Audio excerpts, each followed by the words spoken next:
ওই কি করো? ছাড়ো ছাড়ো বলছি, মেজাজ খারাপ লাগছে খুব। ছাড়ছি না, দেখ কি করি তোকে। আহ! তিনতলা বাড়িটাও পুরোটাই লাল নীল বাতিতে ঝলমল করছে। এ বাড়ির বড় মেয়ের আগামীকাল বিয়ে, আজ গায়ে হলুদ। আশরাফ সাহেব আর জাহানারা বেগম দম্পতি চোখের মনি তাদের বড় কন্যা অদিতি, তারই আজ গায়ে হলুদের অনুষ্ঠান। বাড়ি ভর্তি লোকজন আর হই হুল্লোড় চলছে। পুরো বাড়ি যেখানে আনন্দে মেতে আছে, সেখানে একমাত্র একজন আছে যার হদিস এখনো পাওয়া যাচ্ছে না। জাহানারা বেগম পিঠার রুমের সামনে গিয়ে দাঁড়ালেন। দরজাটা ভেতর থেকে লাগানো। তিনি পিঠাকে বেশ আলতো সুরে ডাকলেন, পৃথা মা, কোথায় তুই পৃথা? ভেতর থেকে গুনগুন শব্দে পড়ার আওয়াজটা হুট করে থেমে গেল। পিঠা উত্তর দিল, চাচিমণি আমাকে প্লিজ তোমরা একটু পড়তে দিবা। কাল সকালেই আমার পরীক্ষা, বিয়ের প্রিপারেশন নিতে গিয়ে কিছুই পড়া হয়নি আমার রিভিশনটা তো দিতে দাও প্লিজ। এখন যাও, আমি রিভিশনটা শেষ হলেই চলে আসবো উপরে। জাহানারা বেগম হালকা করে মাথা নাড়লেন আর বললেন, মেয়েটাকে নিয়ে আর পারলাম না। কই বিয়ে বাড়িতে শাড়ি পরে হই হুল্লোড় করবে, আনন্দ করবে, তা না করে বইয়ে মুখ গুজে বসে আছে। বলতে বলতে তিনি চলে গেলেন রান্নাঘরের দিকে। সেখানে ফুলি খালা রান্নায় ব্যস্ত। এত মানুষ ঘর ভর্তি, তাদের খাওয়া দাওয়ার আয়োজন করতে বেশ বেগ পেতে হচ্ছে তাকে। অদিতির রুমে সব মামাতো ফুপাতো বোনেরা আর ওর বান্ধবীরা বসে আছে। অদিতিকে সাজাচ্ছে ওরা। অদিতি মাঝারি গড়নের গোলগাল মুখের আর দেখতে খুব সুন্দর। হলুদ শাড়ি আর ফুলের গহনায় তাকে ভীষণ মায়াবী লাগছে। অদিতি আপু, তোমাকে এত সুন্দর লাগছে কেন আজ? ছোট্ট মামাতো বোন পিয়ন্তির প্রশ্নে হাসলো অদিতি, গাল টেনে বলল, তোর বিয়েতে তোকেও এমন সুন্দর লাগবে রে পাখি। নিজের বিয়েতে বোধহয় সব মেয়েকে সুন্দর লাগে, তাই আমাকেও সুন্দর লাগছে। অদিতির উত্তরে পিয়ন্তি কি বুঝলো কে জানে, সেও হাসলো। মারিয়া জিজ্ঞেস করলো, আপু পিঠা কোথায়? সবাই আছে, ওকে দেখছি না যে। ওর কাল পরীক্ষা, তাই পড়ছে পাগলিটা। অনেকবার আমি আর মা মিলে ডেকেছি, কিন্তু মহারানীর এক উত্তর, পড়া যতক্ষণ না শেষ হবে সে আসবে না। এটা কোনো কথা হলো? আজ আমরা সবাই মজা করব, একসাথে ভেবে রেখেছি। চিন্তা করিস না, ও চলে আসবে। আমার হলুদ আর ও থাকবে না, এটা তো হতেই পারে না। পিতার পরিচয় দেওয়া যাক। পিতা হলো আশরাফ সাহেবের বড় ভাইয়ের মেয়ে। পিতার বাবা অনেক আগে মারা যান। পরে পিতার মা আরেক জায়গায় বিয়ে করে লন্ডন চলে যান। কিন্তু পিতাকে তার দ্বিতীয় স্বামীর পরিবার মেনে নেয়নি, তাই পিতা আশরাফ সাহেবের সাথেই রয়ে গেছে তাদের পরিবারের একজন হয়ে। সবাই তাদের সাধ্যমতো ভালোবাসা দিয়ে ভরিয়ে রেখেছে পিতার জীবন। পিতা এবার এইচএসসি পরীক্ষা দিবে। টেস্ট পরীক্ষা খুবই শীঘ্রই। পিতার এই পরিবারের প্রতিটা মানুষকে খুব বেশি ভালোবাসে। চাচু, চাচিমণি, অদিতি আপু, অপু ভাইয়া, এই মানুষগুলো আর তার প্রিয় বইগুলি মিলেই তার জীবন। ব্রোকেন ফ্যামিলির হয়েও সে এত সুন্দর পরিবার পেয়েছে, এই জন্য সে খুবই খুশি। অদিতি আপুর বিয়ে, তাই সে আরো বেশি খুশি। আপু যে এত সুন্দর আর ভালো একটা বর পাচ্ছে, সেটা ভাবলেই তার মন খুশিতে ভরে যায়। পড়তে পড়তে প্রায় অনেক সময় হয়ে এলো, তাই সে এবার ভাবলো রেডি হয়ে নেওয়া যাক। সুন্দর একটা বাসন্তী রঙা শাড়ির সাথে লাল হিজাব, চুড়ি আর হালকা ফুলের গহনায় নিজেকে সাজিয়ে নিল। দেখতে সে অপরূপা সুন্দরী, তাই বেশি মেকআপ করা লাগে না। একটু লিপস্টিক আর কাজল দিয়ে নিল, ব্যাস সেজে গুজে সিঁড়ি বেয়ে ছাদের দিকে চলো। এক সিঁড়ি না যেতেই সামনে অপুকে দেখলো। অপু মানে অপূর্ব, আশরাফ সাহেবের একমাত্র ছেলে।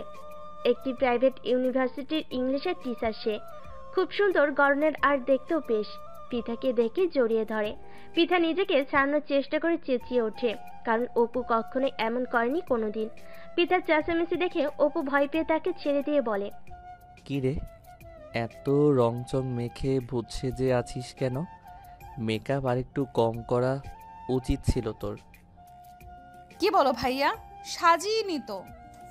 এমন করে বলো না প্লিজ, ছোট মানুষ, আমার কষ্ট হয় তো। আহারে, ছোট মানুষ আসছে, যা যা উপরে যা। বাবা মা আপু তোর কান টেনে লম্বা করার জন্য রেডি হয়ে বসে আছে। পিঠা কানে হাত দিয়ে সিঁড়ি বেয়ে উপরে উঠতে লাগলো। উপর চলে যাওয়ার দিকে তাকিয়ে হালকা হেসে ওর কাজে মনোযোগ দিল। সিঁড়ি বেয়ে উপরে উঠে ছাদে গেল পিঠা। চাচিমণি, চাচু, অদিতি আপু সবে স্টেজে, সেখানে সে এগিয়ে গেল। এই যে মহারানী, আসবার সময় হলো তোর। বললো, হ্যাঁ রে, পড়া একটু আগে শেষ হলো। আমার কেমন লাগছে বল? মাশাআল্লাহ, অনেক সুন্দর লাগছে। পিঠাকে দেখে অদিতি ওকে কাছে ডাকলো। এই পৃথা, আয় আমার কাছে, এসে বস তো, তোর সাথে ছবি তুলবো। পৃথা অদিতিকে জড়িয়ে ধরে ছবি তুললো আর বলল, আপু কাল তুমি চলে গেলে আমার ভীষণ কষ্ট হবে জানো। তোমাকে আমি কি ভীষণ মিস করব। আমিও তোকে অনেক মিস করবো রে পাখি। পৃথার অদিতির ভালোবাসা দেখে আশরাফ সাহেব আর জাহানারা বেগমের চোখ ভিজে এলো। দেখতে দেখতে মেয়েগুলো কত বড় হয়ে গেল। কাল অদিতি নতুন ঠিকানায় চলে যাবে, আর পৃথাও একদিন চলে যাবে। ভাবতে ভাবতে আশরাফ সাহেবের বুক ভার হয়ে এলো। কিছু ভাবতে পারলেন না আর। অপু ছাদে উঠে এদিক ওদিক তাকিয়ে এক কোণায় পৃথাকে দেখতে পেল। পৃথার কাছে গিয়ে বলল, পৃথা, এদিকে আয় তো একটু। পৃথা বান্ধবীদের সাথে গল্প করছিল। হঠাৎ ডাকায় একটু বিরক্তই হলো আর বলল, কি ব্যাপার, কেন ডাকছো ভাইয়া? দেখছো আমি একটু ওদের সাথে গল্প করছিলাম। গল্প পরেও করা যাবে, এখন আমার একটা কাজ করে দে। এখানে কিছু ফুল লাগাবো, তুই ফুল হাতে রাখ আর আমি বললে আমাকে দিবি। অপু একটা টুলের উপর দাঁড়িয়ে গেল আর ফুল লাগানোর চেষ্টা করতে থাকলো। পিঠা একটা একটা করে ফুল দিচ্ছে আর অপু ফুলগুলো লাগাচ্ছে। হঠাৎ এই টুলটা দুলে ওঠায় অপু ব্যালেন্স হারাতে নিল আর পিঠার কাঁধে হাত রেখে ভর দিল। আস্তে ভাইয়া, পড়ে যাবো তো, ঠিক আছো? আমি ঠিক আছি, তুই বাকি ফুলগুলো দে। সব কাজ শেষ করে পিঠা চলে গেল একদিকে, আর অপু ওর ফ্রেন্ডের কাছে গেল ওদের কিছু লাগবে কিনা দেখতে। ওর বন্ধুরা ওকে দেখে রহস্যজনক হাসি হেসে বলল, কি দোস্ত, কি কাহিনী? একটু আগে কি হচ্ছিল? মানে কি হচ্ছিল? দোস্ত, পিতা তখন তোর পাশে দাঁড়ানো ছিল, বেশ লাগছিল কিন্তু তোদের দুজনকে। বলি, ওকে নিয়ে ভাবনা চিন্তাও তো করতে পারিস একটু। কি সুন্দর আর মিষ্টি মেয়েটা। কি যে বলিস তোরা, পৃথা আমার কত ছোট জানিস? ওই পুচকিকে নিয়ে কি ভাববো আমি? রাখতো এসব, চল ওদিকে খাওয়া দাওয়ার সময় হয়ে গেছে। পিঠার খেতে গিয়ে হঠাৎ খুব ঝাল লাগলো। কাজিন আর বান্ধবীদের সাথে খেতে বসেছিল ও। হঠাৎ ঝাল লাগায় চোখে মুখে পানি আর লাল হয়ে সে কি এক অবস্থা। অপু দূর থেকে ওর এই অবস্থা খেয়াল করে তাড়াতাড়ি কাছে এগিয়ে এসে বলল, দেখে খেতে পারিস না তুই? ঝাল পড়লো কিভাবে মুখে? পানি খা তাড়াতাড়ি, এই নে। ইচ্ছে করে মরিচ খাইনি, হঠাৎ একটা মুখে পড়লো। বুঝেছি, সাবধানে খা। পিঠার বান্ধবীরা বলল, কে রে এই ভাইয়াটা, এত সুন্দর আর হ্যান্ডসাম দেখতে বেশ কিন্তু। আমার চাচাতো ভাই অপূর্ব, মানে অপু ভাইয়া। ওর বান্ধবীরা পুলকিত নয়নে দেখতে লাগলো অপুকে। পিঠা বেশ অবাক, এত দেখার কি আছে ওনাকে। গায়ে হলুদের অনুষ্ঠান শেষ করে পিঠা অদিতিকে তার রুমে পৌঁছে নিজের রুমে চলে গেল। আগামীকাল সকালে তার পরীক্ষা। ভাবলো আরেকবার পড়াগুলো একটু রিভিশন দিয়ে দেওয়া যাক। ফ্রেশ হয়ে পড়তে বসলো। হঠাৎই ফোনের টুংটাং শব্দে পড়া অফ করে ফোন হাতে নিয়ে দেখলো হোয়াটসঅ্যাপে মেসেজ এসেছে একটা। অপু ভাইয়া পাঠিয়েছে তার আজকের একটা ছবি, পুরোটাই ক্যান্ডিড। কি একটা বিষয় সে হাসছে সেই মুহূর্তে তোলা। বাহ, ছবিটা সুন্দর। এই ছবি কখন তুললো ভাইয়া? ছবির সাথে ছোট্ট একটা মেসেজ লেখা, দেখ তো পৃথা, ভূত সেজেছিলি, তাও আমি কি সুন্দর একটা ছবি উঠালাম তোর। অপু লিখেছে। পিঠা হাসলো, উঠে রান্নাঘরে গেল, এক কাপ কফি বানালো। ভাবলো এত সুন্দর ছবির বিনিময়ে এক কাপ কফি অপু ভাইকে খাওয়ানো যায়। কফি বানিয়ে অপুর ঘরের দরজায় টোকা দিল 3 বার। আয় ভেতরে। দরজা ঠেলে পিতা ভিতরে ঢুকে দেখলো অপু তার ল্যাপটপ কোলে নিয়ে বসে আছে, কি যেন করছে। চশমার কাছে স্ক্রিনের প্রতিফলন দেখে বুঝলো অফিসিয়াল কোনো কাজ হয়তো। ভাইয়া তুমি বুঝলে কিভাবে যে আমি?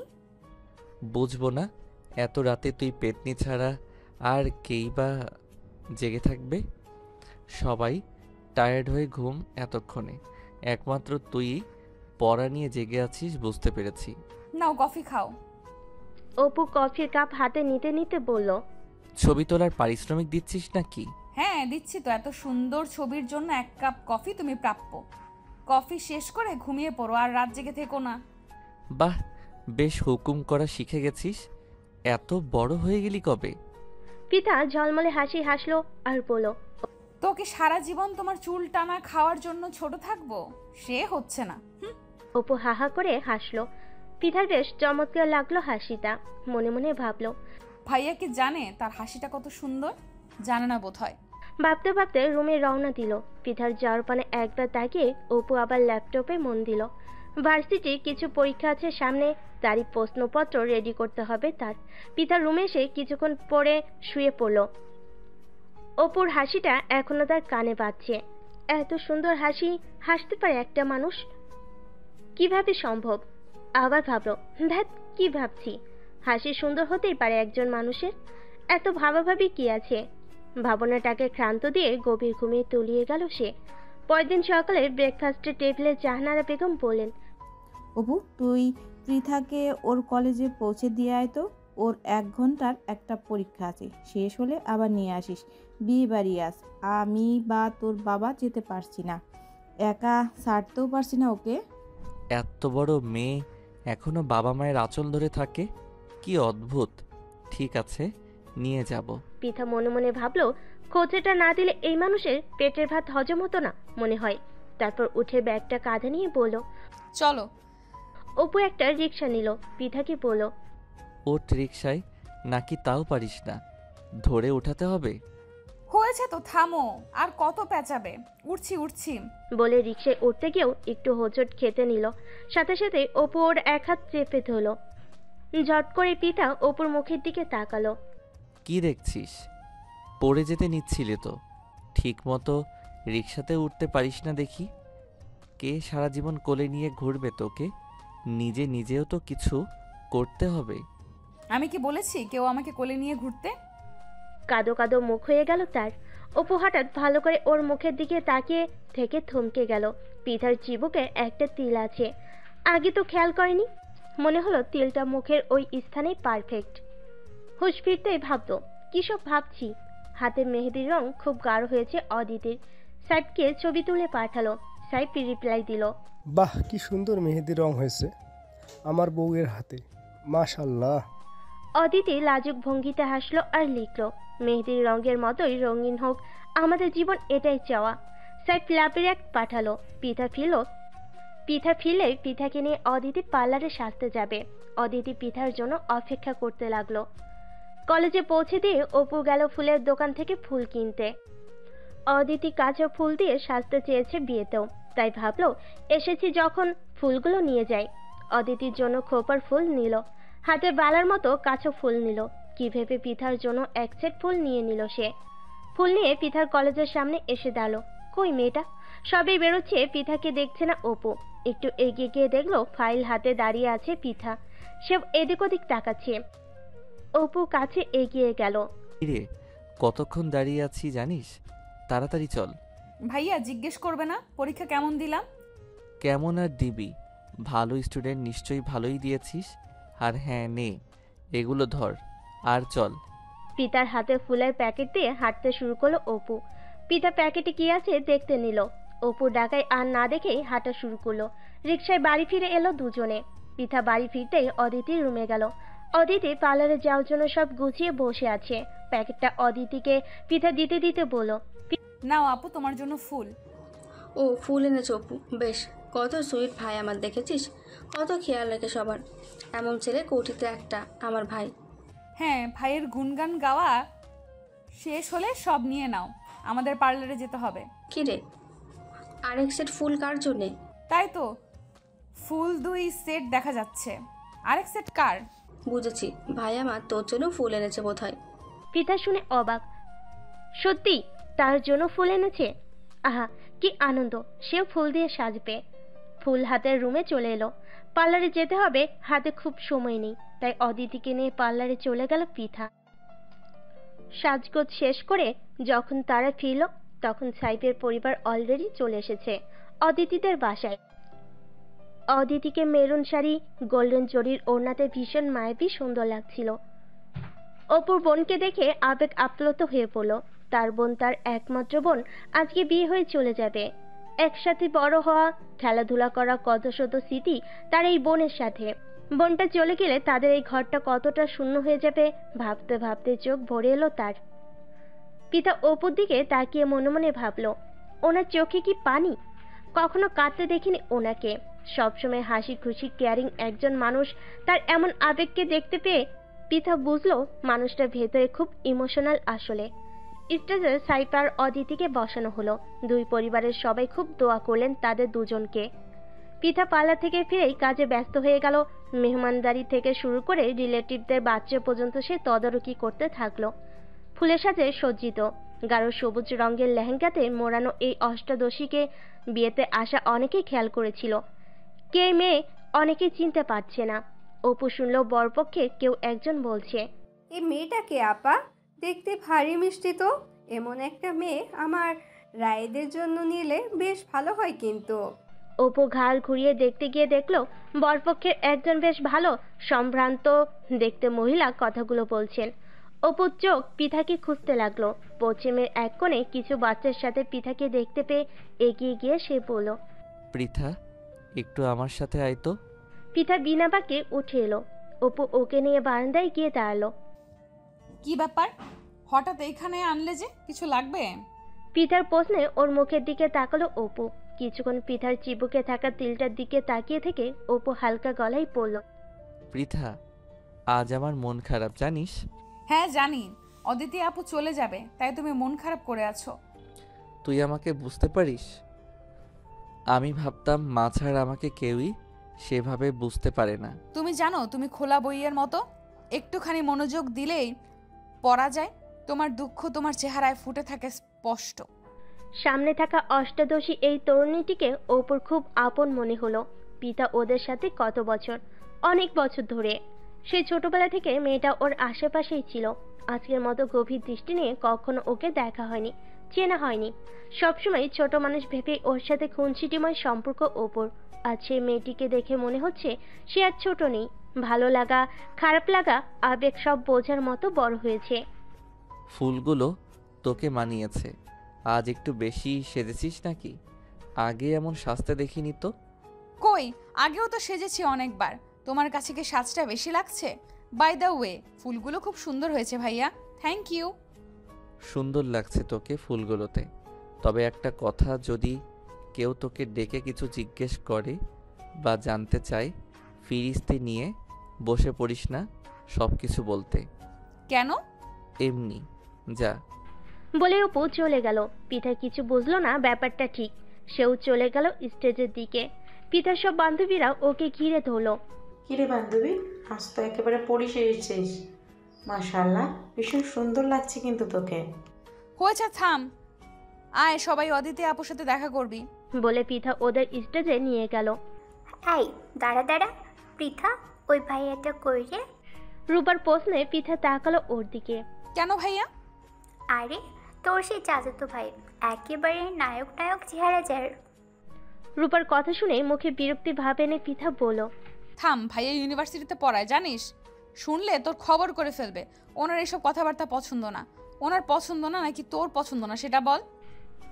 রূপার কথাই পিঠা খুবই বিরক্ত হলো, আর কোনো উত্তর দিল না। আপা, এই মেয়েটি কে গো? জাহানার বেগমকে প্রশ্ন করলেন সাইফের মামি। জি, ও পৃথা, আমার ভাসুরের মেয়ে। মাশাআল্লাহ মাশাআল্লাহ, মেয়েটা দেখতে ভীষণ মিষ্টি। ওর বাবা মা কোথায়? ও আমাদের কাছেই মানুষ আপা, আমরাই বলতে পারেন বাবা মা। হ্যাঁ, আচ্ছা বেশ, তাহলে তো আপনার সাথে আলাপ করা কি বিষয়? যায়। আমার একটা ছেলে রাইট সুইজারল্যান্ডে থাকে। আমরা ছেলেকে বিয়ে করাবো, তাই অনেক দিন একটা মেয়ে খুঁজছি। পৃথাকে আমাদের ভালো লেগেছে।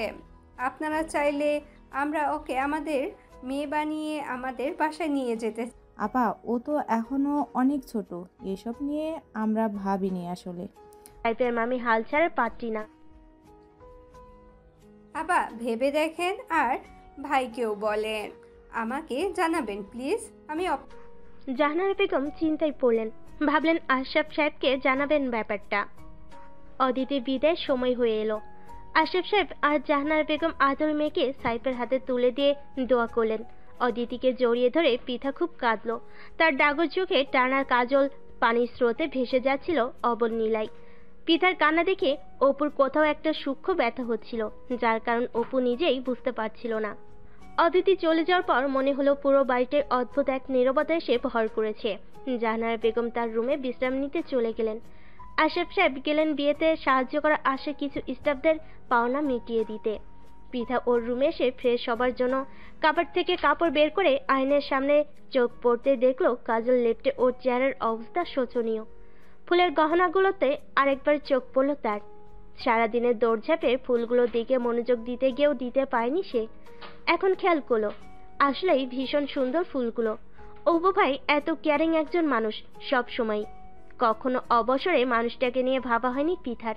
মাথা ভর্তি কোকড়া চুল, উজ্জ্বল চোখের মায়া মায়া চাহনি, শান্তশিষ্ট স্বভাবের অপুকে কখনো পৃথা আলাদা করে ভাববে সে কথা মাথায় আসেনি। পৃথা যখন খুব ছোট তার মনেও নেই, তখন এ বাড়িতে চাচুর কোলে চড়ে পা রেখেছিল। অদিতি আপুর সাথে বেশি সখ্যতা ছিল পৃথার। অপু সবসময় শান্তশিষ্ট স্বভাবে ছিল। কখনো কখনো পৃথাকে ডেকে বলতো, তোর চুলগুলো খুব সুন্দর তো, খুব টানতে ইচ্ছে করছে। পৃথা দুই হাতে বেনি ধরে দৌড়ে পালাতো। কখনো কখনো পৃথা আর অদিতির জন্য ফুচকা, আইসক্রিম এসব নিয়ে আসতো। বলা যায় সহজ একটা সম্পর্ক ছিল তাদের।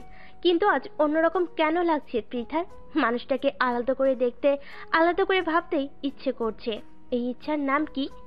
চৈত্রের এই রূপালী নির্জন রাতে অষ্টাদশী এক তরুণীর হৃদয়ে কি নতুন কোনো অনুভূতির আনাগোনা হলো অগোচরে? কে জানে। অপু ওর রুমেই ছিল। মন খারাপ ভাবটা এখনো কাটেনি। এক কাপ কফি খেতে মন চাইলো। পৃথাকে একবার ডাকবে কিনা ভাবলো, আবার ভাবলো পৃথা হয়তো টায়ার্ড। একটু পরে খুট করে আওয়াজ হলো দরজায়। পৃথাকে কফি নিয়ে ঢুকতে দেখে অবাক হলো। পৃথা স্নিগ্ধ হেসে বলল, ভাইয়া কফি খাও, খুব টায়ার্ড তুমি, একটু রিফ্রেশ লাগবে। চুলগুলো থেকে টুপটুপ করে পানি পড়ছে পৃথার। স্নিগ্ধ একটা গোলগাল ফর্সা মুখ, গভীর টিকালো নাক, সব মিলে কি অসাধারণ লাগছে মেয়েটাকে। অপু চেয়ে রইল কিছুক্ষণ, জিজ্ঞেস করলো, কাল তোর পরীক্ষা নেই? না ভাইয়া, কাল নেই। বারবার পৃথার ভাইয়া ডাকটা অপুর কানে খুব লাগছিল।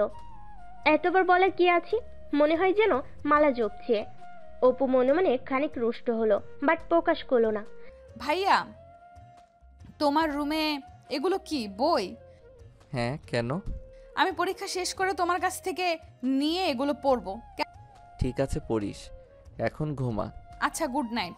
পৃথা ওর রুমের দিকে উল্টো ঘুরে যেতে নিলে অপু বলল, পৃথা শোন, আজ বাইরে খুব জ্যোৎস্না, ছাদে যাবি? পৃথা অবাক হলো। অপু ভাই সাধারণত ছাদে খুব একটা যায় না।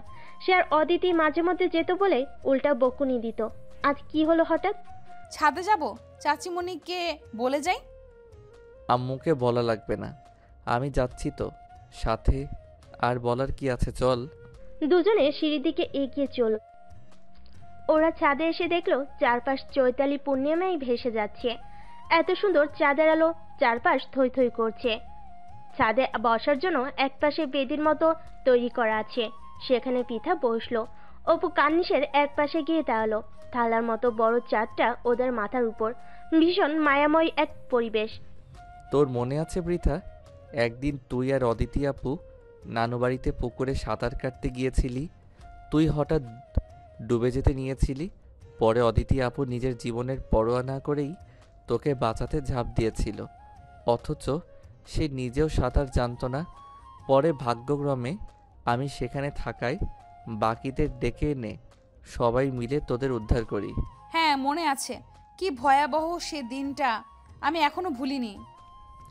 আমার বোনটা এমনই মায়াবী রে, আজকে আপুকে অনেক মিস করছি। বাসাটা খালি হয়ে গেল, ছোটবেলাটা খুব তাড়াতাড়ি কেটে যায়। কেন রে, কেন আমরা সেই সময়গুলোকে ধরে রাখতে পারি না? বলতে বলতে গলা ধরে এলো অপুর। পিতা উঠে গিয়ে অপুর পাশে দাঁড়ালো, কাঁধে একটা হাত রেখে বলল, শান্ত হও প্লিজ। আপুর বর খুব ভালো, সবসময় আপুকে নিয়ে এখানে আসবে, বেরিয়ে যাবে ওরা, আপুকে সবসময় দেখতে পাবে, মন খারাপ করো না। একবার চাঁদের দিকে তাকিয়ে আবার পিতার মুখের দিকে তাকালো অপু। জ্যোৎস্নায় ভেসে যাওয়া সেই রাতে অপুর মনে হলো সারা জীবন এই চমৎকার তরুণীটিকে এভাবে পাশে বসিয়ে জ্যোৎস্না দেখে কাটিয়ে দিলে মন্দ হয় না।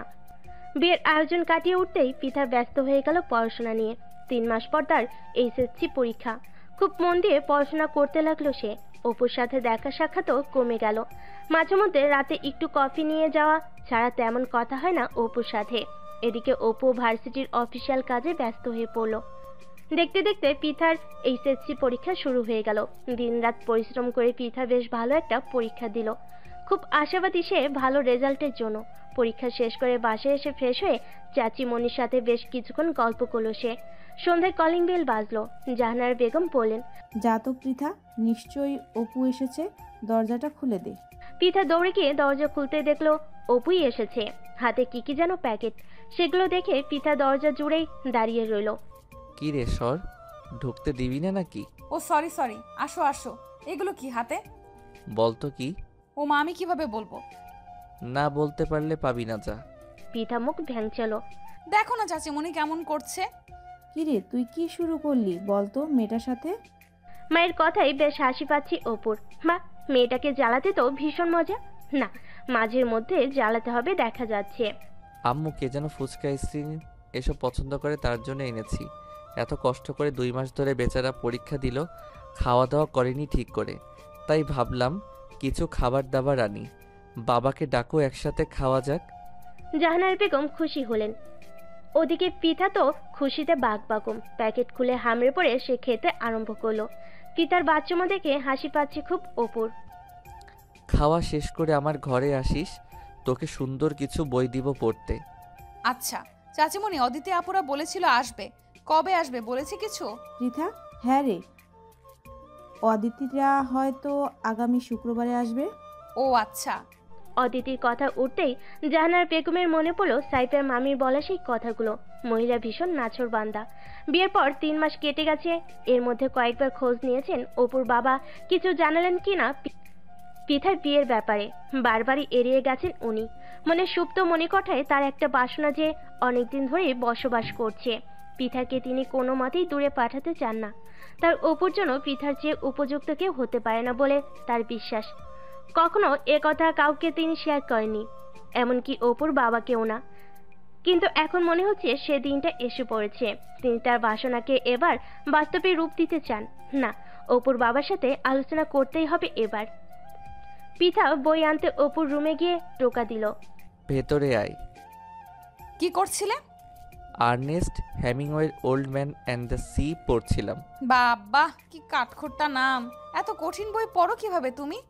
আরে বলিস কি, দারুণ, বইটা পড়লে বুঝবি। বাদ দাও, এই বইটা তো শেষ, আরেকটা দাও ভাইয়া। বাহ, পড়ে ফেলেছিস? আচ্ছা, তাহলে এবার হুমায়ুন আহমেদের অপেক্ষাটা পড়, দারুণ। সেলফ থেকে একটা বই বের করে এনে পৃথা অপুর খাটে বসেই বইটা পড়তে লাগলো। অপু বসলো তার ল্যাপটপ নিয়ে। ল্যাপটপে কাজ করার ফাঁকে পৃথাকে আর চোখে দেখতে লাগলো। হাত পা গুটিয়ে কেমন আদুরে ভঙ্গিতে বই পড়ছে মেয়েটা। এর সব কিছুই এত আদুরে কেন? অপুর হঠাৎ ইচ্ছে হলো পৃথার গাল দুটো টিপে দিতে। এটা ভেবে মনে মনেই হাসছিল অপু। বই পড়তে পড়তে সেখানেই ঘুমিয়ে গেল পৃথা।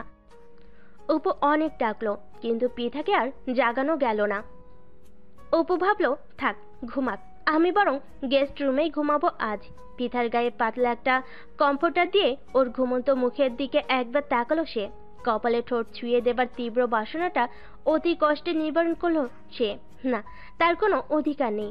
অধিকার ব্যতীত স্পর্শ করার মতো দুষ্টু মন কখনোই তার নেই।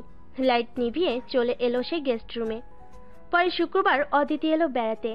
অপু, পৃথা, অদিতি, সাইফ সবাই মিলে বেশ দারুণ একটা সময় কাটালো ওরা। অদিতি হঠাৎ তার মাকে বলল, আম্মু ভুলে তো গিয়েছিলাম, সাইফের মামি কি তোমার সাথে কিছু বলেছিল? হ্যাঁ বলেছিল, পরে তোর সাথে এ ব্যাপারে কথা বলবো। পৃথা অদিতির মুখের দিকে তাকিয়ে রইল। কি ব্যাপারে কথা হচ্ছে ঠিক বুঝতে পারল না। জাহানারা বেগম সপ্তপনে এড়িয়ে গেলেন ব্যাপারটা। পৃথার এইচএসসি রেজাল্ট দিয়ে দিল। গোল্ডেন জিপিএ 5 পেয়ে দারুণ রেজাল্ট করলো সে। চাচিমণি আর চাচু প্রাণ ভরে দোয়া করলেন পৃথা। অদিতি চলে এলো পৃথাকে কনগ্রাচুলেশন জানাতে। অপু ফোন করে জানালো সবাই রেডি হয়ে থাকতে, সবাইকে নিয়ে আজ বাইরে খেতে যাবে। সুন্দর একটা বেগুনি রঙের 3 পিস পরে চোখে কাজল এঁকে হালকা লিপস্টিক দিয়ে তৈরি হয়ে নিল পৃথা, সাথে ম্যাচিং হিজাবও পরে নিল। গত ঈদে চাচু ওকে জামাটা গিফট করেছিল, খুব প্রিয় জামাটা ওর। আজকে এই খুশি দিনে এই জামাটাই ওর পরতে মন চাইলো। অপু কল দিল সবাইকে নিচে নামতে। আজ গাড়িতে করে রেস্টুরেন্টে যাবে ওরা। সবাই একে একে নামতে শুরু করলো। পৃথা এলো সবার শেষে। বেগুনি রঙা অষ্টদশীকে দেখে কিছুক্ষণের জন্য বাকরুদ্ধ হয়ে গেল অপু। সাক্ষাৎ পরি নেমে এসেছে যেন ঢাকা শহরের এই ছোট্ট গলিটায়। হৃৎপিণ্ডের একটানা ধুকপোকানের শব্দে কেবল শুনতে পাচ্ছিল সে, বাকি সবই যেন নিশ্চুপ, নিস্তব্ধ। কেমন লাগছে আমাকে বলো তো? ভাইয়ের শব্দটা অপুর কানে আশ্রে পড়তে ভীষণ তেতে উঠল ব্যহে এমন।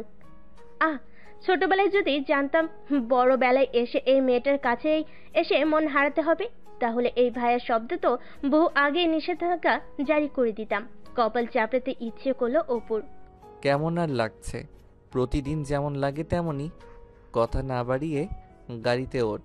পিঠার মন খারাপ হলো, ভেবেছিল একটু প্রশংসা পাবে, কিন্তু ভুলে গিয়েছিল ও তো জন্মের নিরামিষ। পিছনে সব সিট বুকড। তুই সামনে বসে পড় পৃথা, আমরা পেছনে আছি। উপায়ন্তর না পেয়ে অগত্যার সামনেই বসলো পিঠা। গাড়ির ড্রাইভিং সিটে এসে বসলো অপু। গাড়ি চলতে শুরু করলো। আজকের খুশির দিনটাই সবকিছু যেন অন্যরকম রঙিন লাগছে পিঠার কাছে। বাড়ির সৌন্দর্য কিছুক্ষণ উপভোগ করে পিঠা অপুর দিকে একটু মনোযোগ দিল। আকাশি রঙের ফর্মাল শার্টে হালকা খোঁচা খোঁচা দাড়িতে বেশ লাগছে তাকে। আর চোখে তাকানোটা অপু খেয়াল করলো না। স্টারিং এ হাত রেখে জিজ্ঞেস করলো, নতুন দেখছিস নাকি? মানে কোথায় যাচ্ছি আমরা? একটা ভালো রেস্টুরেন্ট হয়েছে নতুন, ভাবলাম সবাই মিলে যাই। অদিতি আপুকে নিয়েও সেভাবে বের হওয়া হয় না আমার কাজের চাপে। আর যেহেতু আজ একটা খুশির দিন, তাই সবাই মিলে একটু মজা করে আসি, কি বলিস? হ্যাঁ, খুব মজা হবে। পিঠার খুশি দেখে অপুর মনে হলো এই একটা মানুষ যে হাসতে দেখেই হয়তো তার জন্ম। আজকাল পিঠা হাসলে ওর চারপাশটা কেমন যেন আপনা আপনি রঙিন হয়ে যাচ্ছে। অপু ডাকলো, পৃথা। বলো। তুই সবসময় কাজল পরে থাকিস, কাজলে তোর চোখে অদ্ভুত মায়া লেগে থাকে। পিঠা চোখ বড় করে তাকিয়ে রইল। কান দিয়ে ধোয়া বেরোচ্ছে, গালগুলোতে লাল আভা এসে একটু একটু করে ছড়িয়ে পড়ছে। এই মানুষটা তার এইমাত্র প্রশংসা করলো। এই নিরামিষটা তার প্রশংসা করবে ভাবেনি। আজ সবকিছু এত সুন্দর কেন? সবে মিলে রেস্টুরেন্টে এসে পৌঁছালো। পিঠার সব ফেভারিট খাবার অর্ডার করলো অপু। জাহানার বেগম মনে মনে বেশ খুশি হলেন ছেলের পিঠার প্রতি এত কেয়ার দেখে। অদিতি ফোন কেটে পিঠাকে বলল, কি রে পিচ্ছি, আমার ভাই আজকাল তোর দেখি খুব খেয়াল রাখেছে, রহস্যটা কি? আপু কি সব বলছো? সে তো সবসময় তোমাদের সবার খেয়াল রাখে। তা তো রাখে, কিন্তু আজকাল কেন যেন মনে হচ্ছে একজনের উপর একটু বেশিই রাখছে। থুর আপু, কি সব বলো? খাও তো প্লিজ। পিঠা লজ্জে লাল নীল হয়ে গেল। ফেরার সময় সন্ধ্যা হয়ে গেল। গাড়ির মধ্যেই পিঠা ঘুমিয়ে পড়ল। গাড়ি চালাতে চালাতে বারবার পিঠার ঘুমন্ত মুখটার দিকে তাকিয়ে অপু ভাবল, সেই ছোট্টবেলায় ওর বাবা মা ছোট্ট এই পরিটিকে ফেলে চলে গেল। তারপর ওদের কাছে পিঠার আশা, বড় হওয়া সমস্ত কিছু ফ্ল্যাশব্যাকের মতো অপুর চোখের সামনে ভাসতে লাগলো। মা বাবাহীন এই মেয়েটির প্রতি রাজ্যে মায়ে এসে ভর করলো যেন। কখনো মুখ ফুটে কিছু চায়নি ওদের কাছে। সাধারণের মধ্যে অসাধারণ এই মেয়েটা তো অনেক কিছু প্রাপ্য ছিল। হয়তো মনের মধ্যে চাপা কষ্ট রেখেই পিতা বড় হয়ে গিয়েছে। কখনো বুঝতে দেয়নি ওর মনের কথাগুলো। অপুর আজ খুব জানতে ইচ্ছে করছে পিতার সব স্বপ্নগুলোর কথা, সব চা পাওয়ার কথা, যা সে কখনো জানতে চায়নি। চাইবে বা কিভাবে? কয়েকদিন আগেও এই মেয়েটিকে নিতান্তই ছোট মানুষ হিসাবে জানতো, কিন্তু সাইফিয়ার মামির বলা কথাগুলো শোনার পর কে যেন তার ভেতরটা নাড়া দিয়ে গেল। এক মুহূর্তের জন্য মনে হলো পিঠাকে বুঝি ওরা নিয়ে যাবে। অপুর জীবনে দ্বিতীয় কোনো নারীর আগমন কখনো ঘটেনি। স্কুল, কলেজ, ইউনিভার্সিটি লাইফে কখনো কোনো মেয়ে বন্ধু হয়নি। সে তার ক্যারিয়ার, তার পড়াশোনা নিয়ে যথেষ্ট সিরিয়াস ছিল। তার 26 বছরের জীবনে কোনো নারী তার ভেতরটাকে কখনো ছুঁয়ে দিতে পারেনি। মা, বোন আর পিঠা, এই 3 নারী সবসময় ছিল তার জীবনে। সৃষ্টিকর্তা কি তবে চেয়েছেন পিতাই ওর জীবনে প্রথম আর শেষ নারী হিসেবে থেকে যাক? ও কি অপুর মতো করে অপুকে ভাববে কখনো? এমন হাজারো প্রশ্ন অপুর মনে ঘুরপাক খেতে লাগলো। চৈত্রের সেই রাতে অপুর শুধুই মনে হলো এক জীবন তো দেখতে দেখতে কেটে যাবে। সে জীবনে কেবল পিঠাই আসুক। তার অন্তরটাকে ছুঁয়ে দেওয়ার ক্ষমতা একমাত্র এই অষ্টাদশীর কাছেই আছে। সে রাতে অপুর ঘুম হলো না। কাকে বলবে আর অনুভূতির কথা? পিঠাকে? ও কি বুঝবে? নাকি মাকে বলবে? মাকে কি বলবে? মা, তোমার ছেলে মন হারিয়ে বসেছে, তাও ছোট্ট একটা মানুষের কাছে, যাকে তুমি চেনো, যাকে তুমিও অনেক ভালোবাসো। মাকে কি বলবে সে? মা, আমাকে পিঠাকে এনে দাও। আর কিছু চায় না। শত শত শিক্ষার্থীকে শিক্ষার আলো এনে দেওয়া অপু আজ অন্ধকারে হাঁটতে মরছে। তার সব আলো সেই অষ্টাদশীর কাছে। সেই অষ্টাদশী ছাড়া যে সবই অন্ধকার, জীবনটাই অন্ধকার। আশরাফ সাহেব ব্রেকফাস্ট টেবিলে সবাইকে নিয়ে খেতে বসেছেন। পিঠার দিকে চেয়ে বলেন, আম্মু, তোমার তো এখন ভার্সিটিতে ভর্তি হতে হবে। খুব মন দিয়ে পড়াশোনা করো মা। আমি চাই তুমি নিজের পায়ে দাঁড়াও, নিজের একটা আইডেন্টিটি তৈরি করো। আমি মেয়েকে নিয়ে খুব গর্ব করতে চাই। অবশ্যই চাচ্চু, আমি ইনশাল্লাহ তোমার স্বপ্ন পূরণ করব। তুমি শুধু দোয়া করো। পিতার স্বপ্ন ভরা সেই কথাগুলো অপু চুপচাপ শুনতে লাগলো। কত উজ্জ্বল চোখ নিয়ে স্বপ্ন পূরণের কথা বলছে পিতা। আচ্ছা, পিতা কি ওকে ওর স্বপ্ন পূরণের পথে সঙ্গী করবে? অপু তো চাই পিতা অনেক বড় হোক, ওর সুন্দর একটা ক্যারিয়ার হোক, নিজের গর্ব করার একটা পরিচয় হোক। সেই স্বপ্ন পূরণের পথে অপু ওর পাশে থাকতে চায়। পিতা কি ওকে রাখবে ওর পাশে? আমার টাইম হয়ে যাচ্ছে মা, আমি ভার্সিটিতে যাচ্ছি। আসি বাবা। পৃথাকে ওর কোচিংয়ে দিয়ায়, তারপর যা বাবা। আসার সময় তোর বাবা গিয়ে নিয়ে আসবে। 5 মিনিট দিলাম, এর মধ্যে আসবি, না হলে আমি তোকে রেখেই চলে যাব কিন্তু। পিঠা রেডি হতেই দৌড় দিল ওর রুমে। আজও রিক্সা ডাকলো অপু। পিঠা পাশে থাকলে রিক্সা উঠতে ইচ্ছে করে ওর। ভালোভাবে বস, যেভাবে বসেছিস মনে হচ্ছে বাতাস এলেই পড়ে যাবি। অপুর কথা শুনে পিঠা ফিক করে হেসে দিল। তুমি আমাকে কি ভাবো বলো তো ভাইয়া? আমি কি বাচ্চা? তো তুই কি বাচ্চার মা? অপুর কথাই পিঠা তপ্তা খেলো। ভালো হবে না বলছি আমাকে খাপালে। অপু হা হা করে হাসলো। পিঠা আবারও সেই হাসিতে মুগ্ধ হয়ে গেল। এত সুন্দর করে হাসতে হবে কেন? তাকে কোচিংয়ে নামিয়ে দিয়ে অপু চলে গেল ওর ভার্সিটিতে। যাওয়ার সময় বলে গেল, বাবা এলে তবেই যাবি, একা যাওয়ার চিন্তাও করবি না কিন্তু। পিঠা মাথা নাড়ল। সেদিন সন্ধ্যায় জাহানারা বেগম আশরাফ সাহেবকে বলেন, আপনাকে অনেক দিন ধরে একটা কথা বলবো ভাবছিলাম। কি বলবে বলো। আচ্ছা, পৃথাকে আমরা আমাদের কাছেই রেখে দিলে কেমন হয়? বুঝলাম না ঠিক, কি বলতে চাচ্ছ? আমার অপুর বউ করে পৃথাকে আমরা রেখে দিলে কেমন হয়? পৃথাকে আমি দূরে পাঠানোর কথা ভাবতেও পারি না। অপুর জন্য আমি পৃথার চেয়ে উপযুক্ত কাউকে পাবো না। আপনি কি বলেন? জাহানারা, তুমি ঠিকই বলেছ। আসলে আমিও ভাবছিলাম অদিতির বিয়ের সময় অদিতির মতো পৃথাও আমাদের ছেড়ে চলে গেলে আমরা কীভাবে থাকবো। অদিতি তো কদিন পর পর আসে আমাদের কাছে। পৃথাকে নতুন ঠিকানা দিলেও তো আসতেও পারবে না। ওকে না দেখে আমরা কীভাবে থাকবো? হ্যাঁ, আমিও যে ওকে ছাড়া থাকা সম্ভব না। মেয়েটাকে আমি বুকে করে বড় করেছি। ও আমার চেয়ে আর কার কাছে বেশি নিরাপদ বলেন? ঠিক আছে, আমি মায়ের সাথে কথা বলবো। তুমি অপু আর পৃথার মতামত নিও। শরীফ মারা যাওয়ার পর পৃথাকে মাই আমাদের হাতে তুলে দিয়েছিলেন। সবাই মিলে গ্রামে গিয়ে মায়ের সাথে দেখাও করে আসবো, আর বিয়ের ব্যাপারেও আলোচনা করা যাবে সেখানে। জাহানারা বেগম রাজি হলেন। অপু বাসাতেই ছিল। জাহানারা বেগম অপুর কাছে গেলেন। হঠাৎ রুমে মাকে দেখে অপু বলল, আসো মা, বসো। কিরে, কি করছিলি? তোর সাথে একটু কথা বলার ছিল। এই তো অফিসিয়াল কাজকর্ম, জরুরি কিছু না, বসো। তুমি কি বলবে বলো। বাবা, আদিতির বিয়ে হয়ে গেল। আমার আর তোর বাবার ইচ্ছে এবার তোর বিয়ে দিয়ে বউ আনবো। তুই কি বলিস? মায়ের কথা শুনে অপু মনে মনে বিষম খেল। কিভাবে মাকে বলবে পিঠার কথা? মা কি ভাববে? নিজেরই কাজিন বোন, তাকে বিয়ের কথা বলে মা কিভাবে রিয়াক্ট করবে ভাবতে থাকলো। অপুকে চুপচাপ দেখে জাহানারা বেগম বললেন, বাবা, তুই যদি আমার কথাটা রাখিস, আমি আর তোর বাবা খুব খুশি হব। আমাদের পৃথাকে খুব পছন্দ বাবা। তোর বউ হিসাবে আমরা ওকেই চাই। তুই রাজি হয়ে যা প্লিজ। মায়ের কথা অপুর কান পর্যন্ত পৌঁছালো ঠিক, কিন্তু ঠিক বিশ্বাস হলো না। মা কি আসলে পৃথার কথা বলছে? এ কি সত্যি? অপু জিজ্ঞেস করলো, কার কথা বললে মা? কেন, পৃথাকে কি তোর পছন্দ না বাবা? ওর মতো লক্ষ্মী মেয়ে খুব কম হয়, তুই জানিস না? তুই তো ছোট থেকেই ওকে দেখছিস। কবে বড় হয়ে গেল টেরি পেলাম না আমরা। এমন লক্ষ্মী একটা মেয়েকে তুই বউ করতে চাস না? অপু বাকরুদ্ধ হয়ে গেল। সবকিছু স্বপ্ন লাগছে ওর কাছে। তোর বাবা আর আমি তোদের মতামত নিয়ে তবেই বিয়ের কথা আগাবো। তাই তোর মনে যাই আছে আমাকে বল বাবা। অপু নিজের উচ্ছ্বাসটা ধরে রেখে বলল, মা, সবসময় আমি তোমার আর বাবার কথা শুনেছি, আজও ব্যতিক্রম হবে না। তোমাদের সিদ্ধান্তই আমার সিদ্ধান্ত। কিন্তু মা, আমার একটা কথা বলার ছিল। জাহানারা বেগম খুশি হলেন ছেলের কথা শুনে, বলেন, বল বাবা, কি বলবি? মা, পৃথার জীবনটা আর 10টা জীবনের মতো না, ও আর 10টা মেয়ের মতোও না। ও কখনো প্রকাশ করে না, কিন্তু ওর নিজস্ব কিছু চাওয়া পাওয়া আছে, ওর কিছু স্বপ্ন আছে, সেগুলো পূরণ করার দায়িত্ব তো আমাদেরই মা। আমরা যদি এখন ওকে বিয়ের মতো দায়িত্বের বন্ধনে বেঁধে ফেলি, ও কি পারবে সেসব সামলাতে? ওর দিকটা তো আমাদের সবার আগে ভাবা লাগবে, তাই না মা?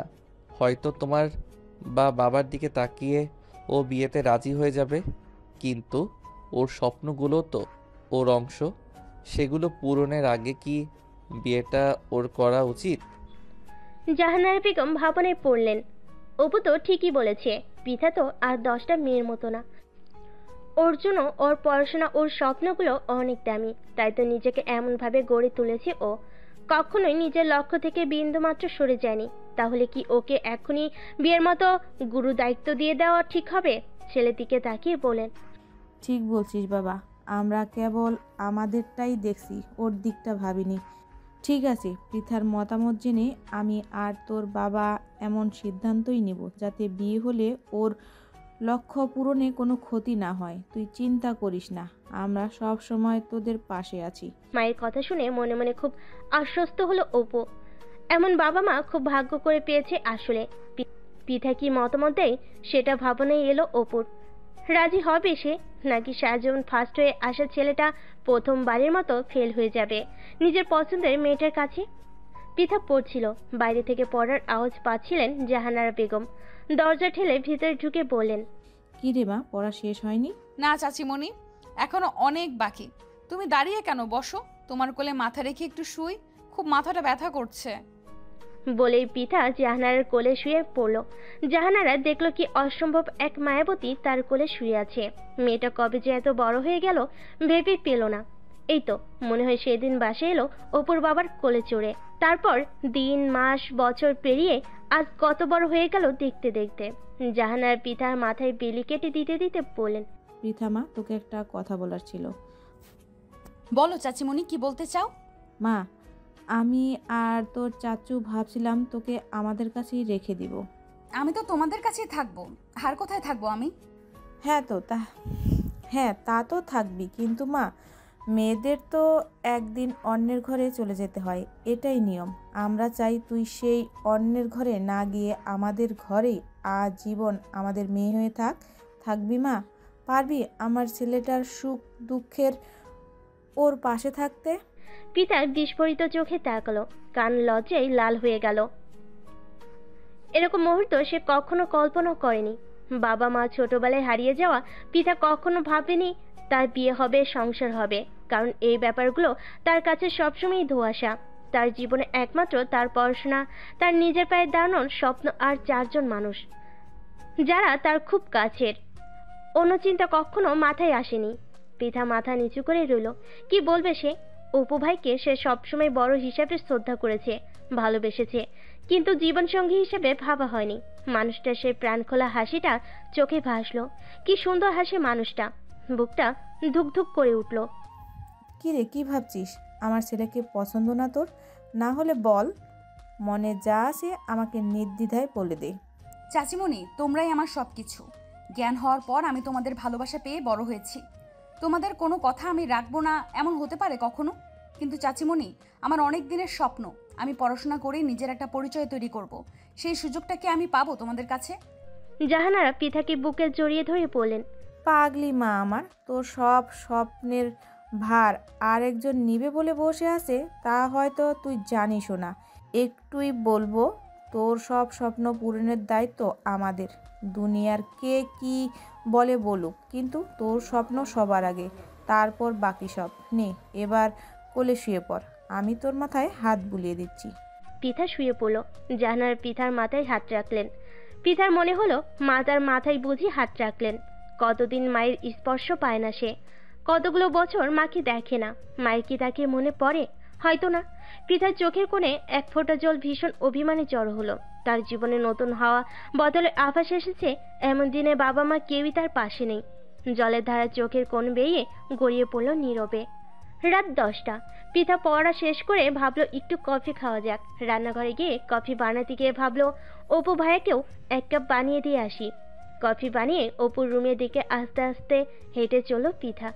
3 টোকা দিতেই অপুর গলা শোনা গেল, আয় ভেতরে। কি করছিলে, ব্যস্ত? না ব্যস্ত না, আয়। কফি এনেছিস? দে। কফি খেয়ে বলো কেমন হয়েছে। হঠাৎ এই প্রশ্ন? আগে তো কখনো আমার ভালো লেগেছে কিনা জিজ্ঞেস করতি না, আজ হঠাৎ কি মনে করে? না, এমনি জিজ্ঞেস করলাম। ও আচ্ছা, বস ওখানে। দাঁড়িয়ে আছিস কেন? অপু সপ্তপনে পৃথাকে আর চোখে খেয়াল করেছে। কিছু কি পরিবর্তন ঘটলো? মা কি ওর সাথে আলাপ করেছে বিষয়টা নিয়ে? এমন গুটিসুটি মেরে আছে কেন? পৃথা। অপুর ডাকে চমকে ওর দিকে তাকালো পৃথা। বলো। কিছু ভাবছিস তুই? এমন চুপচাপ কেন আজ? অপুর প্রশ্নে পৃথা হালকা হাসলো। কিছু না, একটু ছাদে যাবে আমার সাথে? অপু কিছুক্ষণ তাকিয়ে রইল। আকাঙ্ক্ষিত মানুষটির মুখ ফুটে তার কাছে কিছু আবদার করে বলছে, এটা তার কাছে মনে হলো পরম পাওয়া। এর আগেও কত চকলেট, আইসক্রিম, ফুচকা চেয়েছে, কিন্তু আজ কথার মধ্যে অন্যরকম একটা আবদার খুঁজে পেল সে। পৃথার মনটা কি আজ খারাপ জানার আগ্রহ হলো। অপু সায় দিল। চল। রাতের নির্জনতা, ঠান্ডা মৃদুমন্দ হাওয়ায় চারপাশটা অদ্ভুত সুন্দর লাগছে আজ। পৃথা রেলিং ঘেঁষে দাঁড়ালো।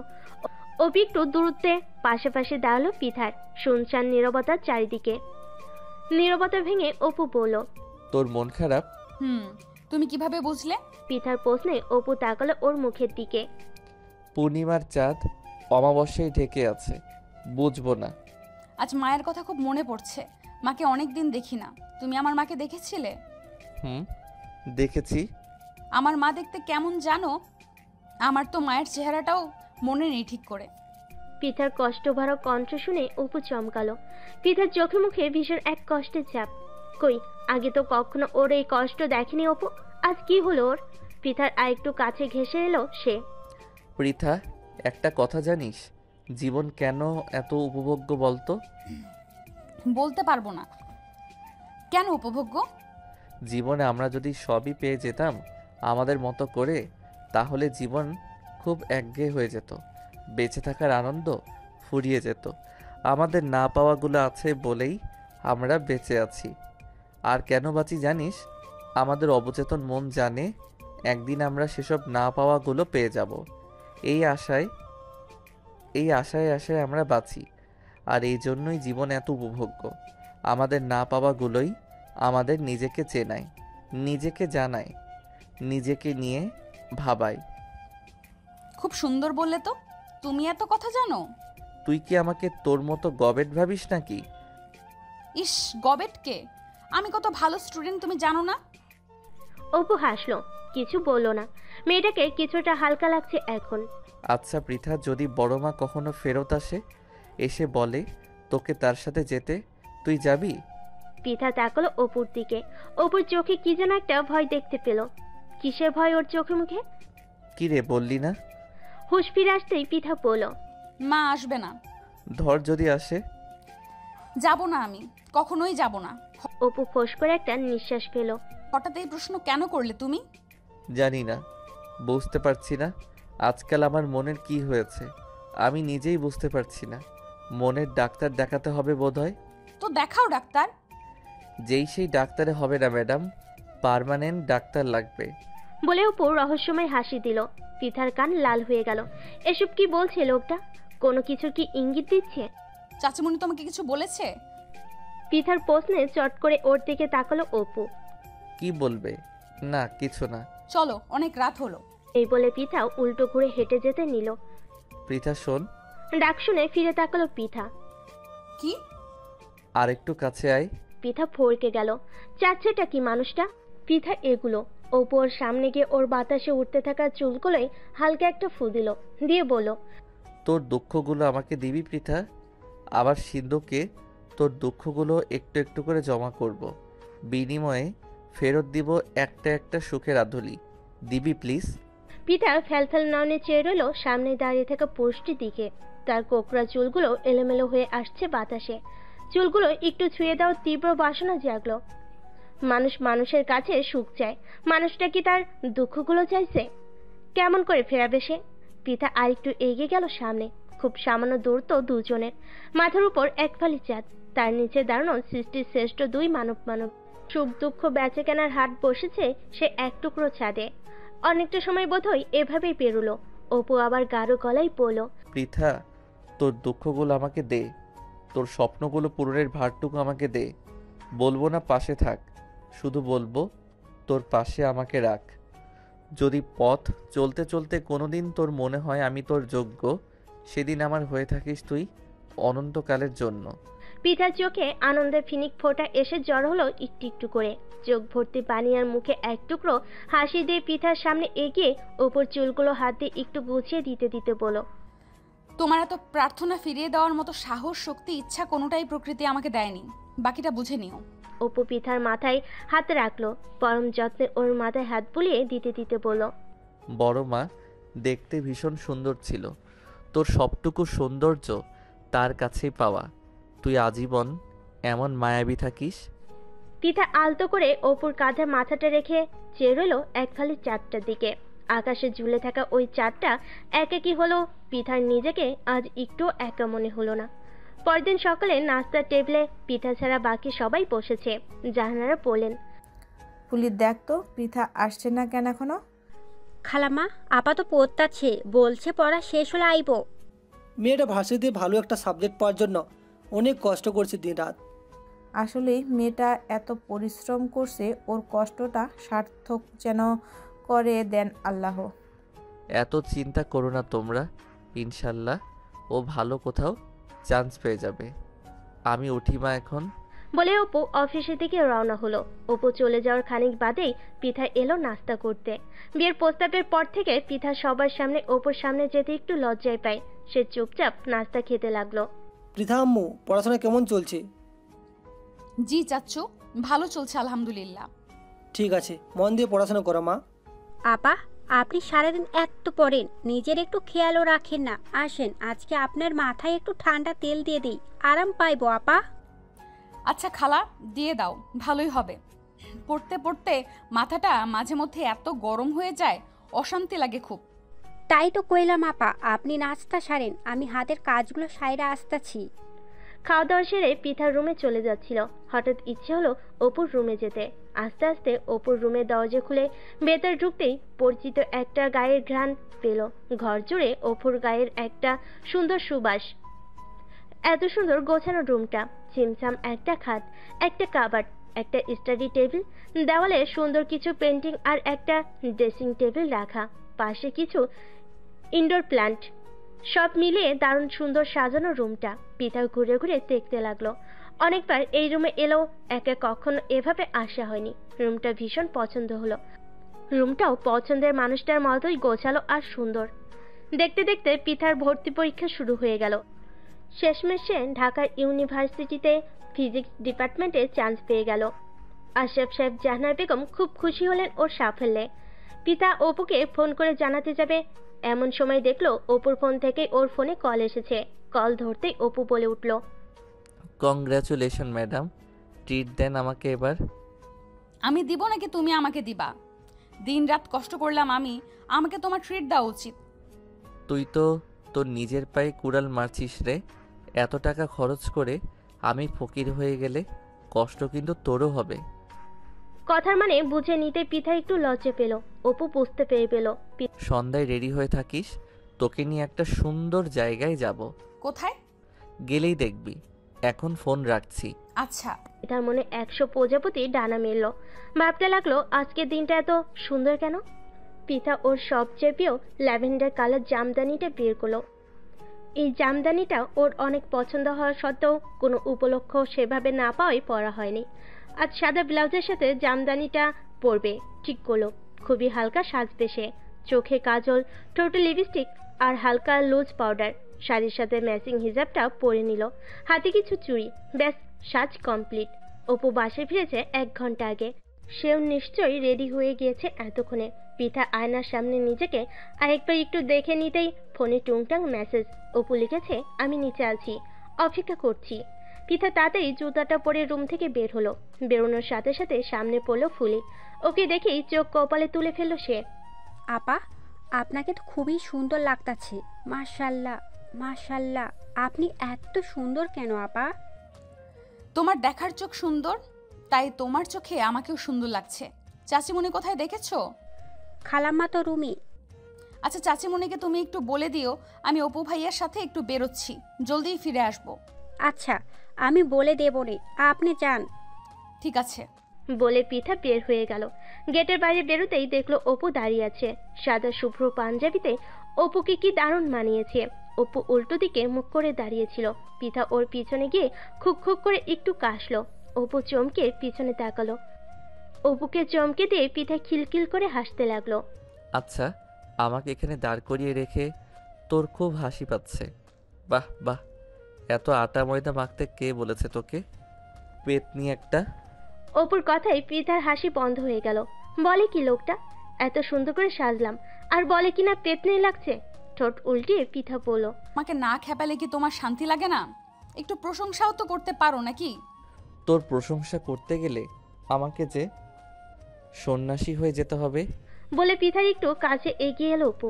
গাঢ় গলায় বলল, এই রূপ নিয়ে আমার সামনে আসিস না তুই, বুঝেছিস? আমি নিজেকে আর কতবার বোঝাবো বল? আমাকে শান্তশিষ্ট থাকতে দে, অবাধ্য করিস না প্লিজ। বলতে বলতে পৃথার হাত ধরে টেনে সামনে এনে বলল, চল, এবার দেরি হয়ে যাচ্ছে।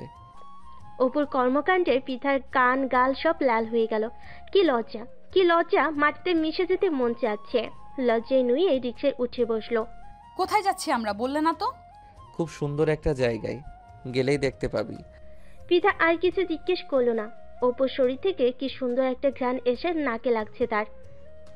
এত সুন্দর ঘ্রাণ নিতে নিতে সে কোথাও যেন হারিয়ে যাচ্ছিল। অনেকক্ষণ পর একটা জায়গায় এসে রিকশাটা থামলো। পৃথা আশেপাশে তাকিয়ে দেখলো বেশ সুন্দর জায়গাটা।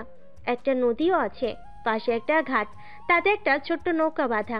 আশেপাশে বড় বড় ধান ক্ষেত, কিছু গাছ, সব মিলে খুবই সুন্দর, একদম সবুজ প্রকৃতি। ওরা দুজনে সামনে এগিয়ে গেল। শাড়ি পরে হাঁটতে একটু বেগ পেতে হচ্ছিল বলে ওপর হাতটা বাড়িয়ে দিল। বলল, আমার হাত ধরে হাঁট, যেভাবে হাঁটছিস মনে হচ্ছে যে কোনো সময় মাটিতে গড়াগড়ি খাবি। কথাটা বেঠিক বলেনি ভাবলো পৃথা। অপুর হাতটা ধরে সামনের দিকে হেঁটে চলো। হাঁটতে হাঁটতে নৌকার ঘাটে এসে পৌঁছালো। মাঝি নৌকাতেই ছিল। ওদের দেখে এগিয়ে এলো। অপু বলল, মামা, আমরা একটু নদীতে ঘুরবো, নিয়ে চলেন। জি আসেন মামা। অপু পৃথাকে ওর হাত বাড়িয়ে দিয়ে ডেকে বলল, আয় সাবধানে। ওর হাত ধরে পৃথা নৌকায় উঠে বসলো। কি সুন্দর শান্ত নদীটা। পৃথা পা ভিজিয়ে বসলো পানিতে। সন্ধ্যা নেমে আসছে। চারপাশটাই অদ্ভুত সুন্দর আলোর খেলা। পৃথা চোখ বন্ধ করে চারপাশটা উপভোগ করছিল। অপু এক দৃষ্টিতে পৃথার দিকে তাকিয়ে ভাবছে, এই সুন্দর সন্ধ্যাটা কেন তার জীবনে আরো আগে আসেনি? পৃথা কেন তার জীবনে আর একটু আগে আসেনি? জীবনে তো সুন্দর আগে কেন মনে হয়নি? কেন বারবার মনে হচ্ছে জীবনের বাকি সবগুলো সন্ধ্যায় পৃথা এভাবে ওর সামনে থাকুক? অনুভূতিরা কেন এত বেসামাল? এই সুন্দর অনুভূতির নামই কি ভালোবাসা? ঢেউ চলত চলত শব্দে কতক্ষণ সময় পেরোলো ওরা জানে না। আকাশে তখন এক টুকরো চাঁদ উকি দিয়েছে। পৃথা চল, এবার ফিরতে হবে। দুজনে আবার রিকশায় বসলো। শহরের দিকে যেতেই রাস্তার এক পাশে ফুচকার ভ্যান দেখতে পেল ওরা। অপু পৃথাকে বলল, চল এখানেই নামা যাক। পৃথা মাথা নাড়ল। ভাড়া মিটিয়ে ফুচকার ভ্যানের কাছে গিয়ে অপু বলল, মামা ফুচকা বানাও। পৃথার চোখ তো তখন চকচক করছে আনন্দে। ফুচকা পেলে তো আর তার আর কিছুই লাগে না। গপ গপ একের পর এক সাবাস করতে লাগলো। ঝালে নাকের পানি চোখের পানিতে একাকার। গাল দুটো টমেটোর মতো লাল হয়ে গেল। ঝালে একাকার হয়ে গেছিস, তাও ফুচকা খাওয়া থামছে না? হয়েছে অনেক, এবার থাম প্লিজ, আর কয়টা খাই না। আর একটাও না, চল। বলে টেনে পৃথাকে নিয়ে হাঁটতে শুরু করলো সে। উফ, তুমি কিন্তু খুব খারাপ ভাইয়া। আবার ভাইয়া ডাকে মেজাজ চড়ে উঠল অপুর। একবার ডাকলি কেন, আরো ডাক। কি মধুর ডাক, আহা ভাইয়া। অপুর কথার ভঙ্গিতে হাসতে শুরু করলো এবার পৃথা। বেশ রাত হয়েছে, হালকা হালকা ঠান্ডা লাগছে। অপু একটা রেস্টুরেন্ট থেকে কিছু খাবার পার্সেল নিয়ে নিল। বাবা মা পৃথা সবাইকে নিয়ে একসাথে খাবার খাওয়ার জন্য। হাঁটতে হাঁটতে একটা ফুলের দোকান পড়লো সামনে। সেখান থেকে পৃথার জন্য ফুল দিয়ে বানানো হাতের বালা নিল। দেখি হাত দে। বলে পিতার হাত টেনে নিয়ে বালা দুটো পরিয়ে দিল। ফর্সা গোলগাল হাতে বালাগুলো কি সুন্দর মানিয়েছে। হাত নেড়ে চেড়ে দেখতে লাগলো পিতা। রিকশায় করে বাড়ি ফিরে চলল ওরা। ড্রয়িং রুমে ঢুকতেই দেখতে পেল সোফায় এক মহিলা বসা। চিনতে পারলো না ওনাকে। আরেক পাশে সাইদ ভাইয়া আর অদিতি আপুকে দেখতে পেল। অদিতিকে দেখেই পিতা বলে উঠল, কেমন আছো আপু? কেমন আছো সাইফ ভাইয়া? আমরা ভালো আছি রে, তুই কেমন আছিস? আমিও ভালো। মহিলা এগিয়ে এসে পিতার হাত ধরলেন। হাত ধরে ওকে টেনে ওনার কাছে নিয়ে বলেন। পিতা আমতা আমতা করে বলল, আলহামদুলিল্লাহ ভালো আছি, আপনি কেমন আছো মা তুমি? আমিও ভালো আলহামদুলিল্লাহ।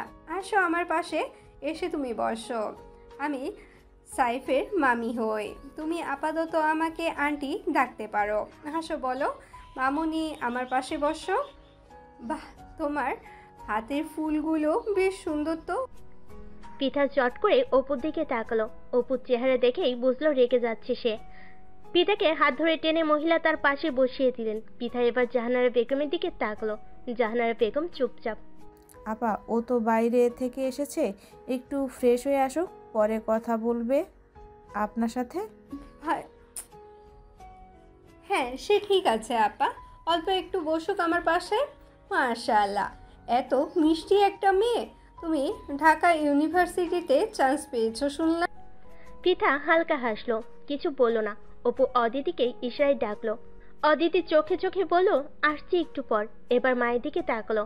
মা ছেলের চোখের দিকে তাকিয়ে বুঝলেন ছেলে বলতে চাইছে এই মহিলা এখানে কেন। তিনি ইশারায় ছেলেকে চুপ থাকতে বললেন। অপুর ধৈর্যে কুলালো না। পৃথা, এদিকে আই, একটু প্যাকেটগুলো গুছিয়ে রাখতে হবে বলে ডাকলো পিঠাকে। আন্টি আপনারা নাস্তা করেন, আমি একটু আসছি বলে উঠে গেল সে। রান্নাঘরের দিকে এগুতেই অপু পিঠার হাত ধরে টেনে রান্নাঘরে নিয়ে গেল। একদম ওই মহিলার কাছাকাছি যাবি না তুই, বুঝেছিস? অপুর ফুঁসে ওঠা দেখে পিঠা অবাক হয়ে গেল। কেন, কি হয়েছে বলবে তো? কি হয়েছে তোর জেনে কাজ নেই? বলেছি ওই মহিলার ধারে কাছে যাবি না। তার মানে যাবি না? যা এখন তোর রুমে যা, আমি এগুলো গুছিয়ে রাখছি।